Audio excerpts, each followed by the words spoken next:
Plaza de España. La Plaza de España es una de las plazas más famosas de Roma. El nombre le viene por el hecho de que fue regalada por Fernando el Católico. En ella se encuentran la Embajada Española ante la Santa Sede, la sede de la Orden de Malta, la conocida escalinata que sube hasta la iglesia de la Trinidad dei Monti y la barroca Fontana de la Barcaccia.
La Fontana de Trevi. La Fontana de Trevi es la mayor, con cerca de 40 metros de frente, más ambiciosa y más famosa de las fuentes monumentales del barroco en Roma. La fuente está situada en el cruce de tres calles, marcando el punto final del Aqua Virgo, uno de los antiguos acueductos que suministraban agua a Roma. Con la supuesta ayuda de una virgen, los técnicos romanos localizaron una fuente de agua pura a solo 22 kilómetros de la ciudad, escena representada en la actual fachada de la fuente. Esta Aqua Virgo corría por el acueducto más corto de Roma directamente hasta los baños de Agripa y fue usada durante más de 400 años. El golpe de gracia a la vida urbana de la Roma clásica tardía fue la rotura de los acueductos por parte de los asediadores godos. Los romanos medievales quedaron reducidos a sacar agua de pozos contaminados y del río Tíber, que también se usaba como cloaca. La costumbre romana de construir una bella fuente al final de los acueductos que traían agua a la ciudad fue resucitada en el siglo XV con el Renacimiento. En 1453 el Papa Nicolás V terminó de reparar el acueducto Aqua Virgo y construyó una simple pila diseñada por el arquitecto humanista León Battista Alberti para anunciar la llegada del agua. En el año 1629 el Papa Urbano VIII, encontrando la fuente anterior poco dramática o monumental, pidió a Bernini que esbozase posibles renovaciones, pero el proyecto fue abandonado cuando el Papa murió. La contribución duradera de Bernini fue cambiar la situación de la fuente al otro lado de la plaza para que quedase frente al Palacio del Quirinal, de forma que el Papa también pudiese verla y disfrutarla. Aunque el proyecto de Bernini fue desechado en favor del de Nicola Salvi, hay muchos toques del primero en la fuente tal como fue construida. Los trabajos empezaron en 1732 y terminaron en 1762, mucho después de la muerte de Clemente, cuando el Nepturno de Pietro Bracci fue situado en el nicho central. Las estatuas de abundancia y salubridad en los dos nichos laterales fueron esculpidas por Filippo della Valle. Salvi murió en 1751 con su obra medio terminar. La Fontana de Trevi fue terminada en 1762 por Giuseppe Pannini, quien sustituyó las suaves alegorías presentes por esculturas planas de Agripa y Trivia, la diosa romana. El telón de fondo de la fuente es el del Palacio Poli, al que da una nueva fachada con un orden gigante de pilastras corintias que enlazan las dos plantas. Domando las aguas es el tema del gigantesco proyecto que se extiende hacia adelante, mezclando agua y roca tallada hasta llenar la pequeña plaza. Dos tritones guían la carroza en forma de concha de Neptuno, domando sendos caballos de mar. En el centro está sobrepuesto un arco del triunfo robustamente modelado. El nicho o exedra central, enmarcando a Neptuno, tiene columnas exentas para mejores luces y sombras. En los nichos flanqueando a Neptuno, Abundancia vierte agua de su urna y Salubridad sostiene una copa en la que bebe una serpiente. Encima unos bajorrelieves ilustran el origen romano de los acueductos. Los tritones y caballos proporcionan un equilibrio simétrico con el máximo contraste con su pose y disposición.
El Panteón de Roma es un templo circular construido a comienzos del Imperio Romano dedicado a todos los dioses.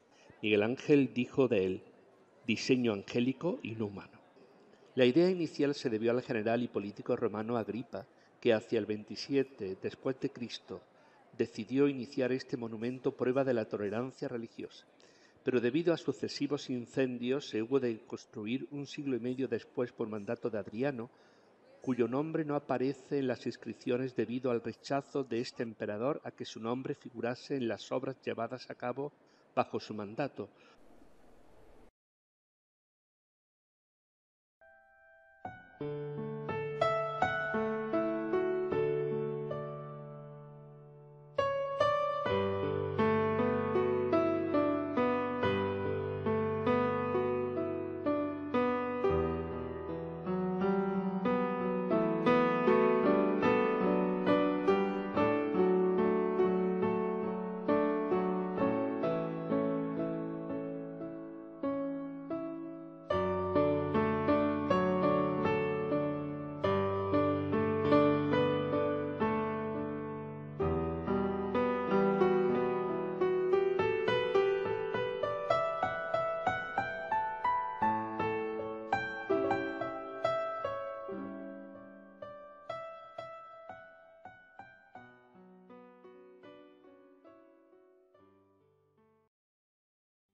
Cúpula. La bóveda interior es esférica y está decorada con casetones que van disminuyendo su tamaño a medida que se acercan al centro de la misma. En la cúspide de la cúpula se abre un óculo central de 9 metros de diámetro que ilumina el recinto conjuntamente con unos pequeños vanos abiertos en el anillo que sirven como base a la misma. A través del óculo entra la luz del sol y a medida que avanza el día va cambiando su posición e iluminando alternativamente cada uno de los altares de los diferentes dioses. Tanto la decoración interna como la externa fue rica en mármoles de colores y las estrías exteriores de la cúpula fueron revestidas con bronce. Bóvedas para cada uno de los dioses. El tambor superior de estas capillas creadas para albergar a los diferentes dioses está sostenido por 2 columnas corintias y sus huecos se alternan con pequeñas hornacinas delimitadas con pilastras, capiteles corintios y sobre ellas arquitrabes, frisos y cornisas que forman parte del tambor que se sobreeleva, alternando grandes hornacinas con casetones y fusionándose finalmente con la cúpula en un juego de cornisas. Se colocaron las estatuas de los dioses más importantes romanos, como Marte y Venus, entre otros. El edificio se salvó de la destrucción al principio de la Edad Media porque ya en el 608 el emperador bizantino Focas lo donó al Papa Bonifacio IV, que lo transformó en iglesia cristiana. Santa María de los Mártires es el primer caso de un templo pagano convertido al culto cristiano. Por esta razón fue el único edificio de la antigua Roma que permaneció intacto y en uso ininterrumpido. En el siglo XV el panteón es enriquecido con frescos. El más notable es el de la Anunciación Melozzo da Forlì, colocado en la primera capilla a la derecha de la entrada. En 1435 se lleva a cabo la demolición de las construcciones medievales anesas. A partir del Renacimiento el panteón es utilizado como sede de la Academia de los Virtuosos de Roma, sirviendo de sepulcro a grandes artistas italianos como Rafael o Vignola. En el siglo XVII se añadieron a los lados del frontón 2 campanarios, obra de Gian Lorenzo Bernini, bautizados popularmente como orejas de asno y eliminados en 1893. El rey Víctor Manuel II, su hijo Humberto I y su esposa Margarita reposan en una de las capillas del Panteón. En el año 1980, el centro histórico de Roma, incluyendo el Panteón, fue declarado Patrimonio de la Humanidad por la UNESCO.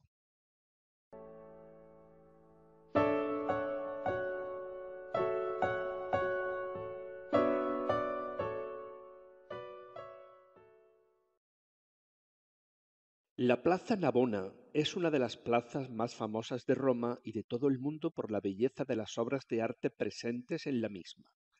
La plaza sigue el trazado de un antiguo estadio, el Stadium de Domiciano del siglo I, cuando los romanos iban a él a ver los agones, juegos. Se le conocía como Circus Agonalis. Se cree que con el tiempo el nombre cambió de In Agone a Navone y con el tiempo a Navona. Se estima que tiene capacidad para 30.000 espectadores y aún puede verse algunos restos de la antigua estructura al norte de la plaza.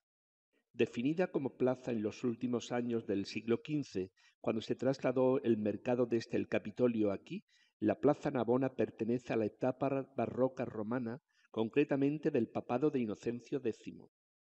Tiene creaciones escultóricas y arquitectónicas como las bellas fuentes de Gian Lorenzo Bernini. La más importante de ellas es la que se encuentra en el centro, la Fuente de los Cuatro Ríos, de 1651. Representa los cuatro grandes ríos del mundo conocido por entonces. Propone coronar la fuente en un obelisco y en su base representar mediante cuatro cabezas de león como surtidores de agua los cuatro ríos más importantes del mundo conocido hasta entonces: el Danubio para Europa, el Ganges para Asia, el Río de la Plata para el sur de América y el Nilo para África. Había una rivalidad entre Bernini y Borromini y se puede apreciar que uno de los cuatro ríos está con la mano alzada, como protegiéndose delante de la iglesia que construyó Borromini porque temía que se derrumbara.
La Plaza Navona contiene otras dos fuentes esculpidas de Giacomo della Porta: la Fontana de Neptuno, 1574, ubicado en la zona norte de la Plaza Navona, y la Fontana del Moro,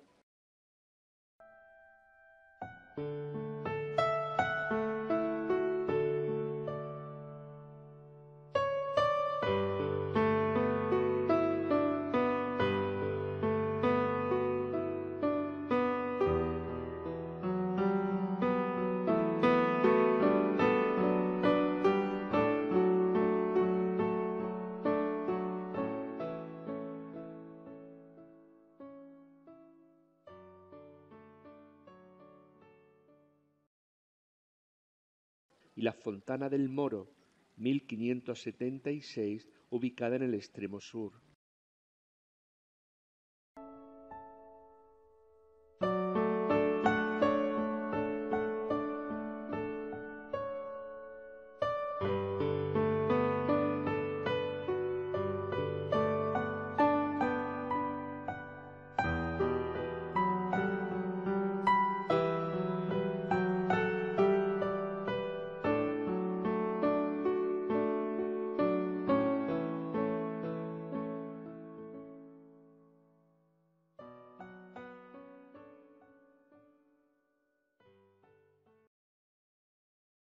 De Francesco Borromini Girolamo Rainaldi es la iglesia de Santa Inés de Agona,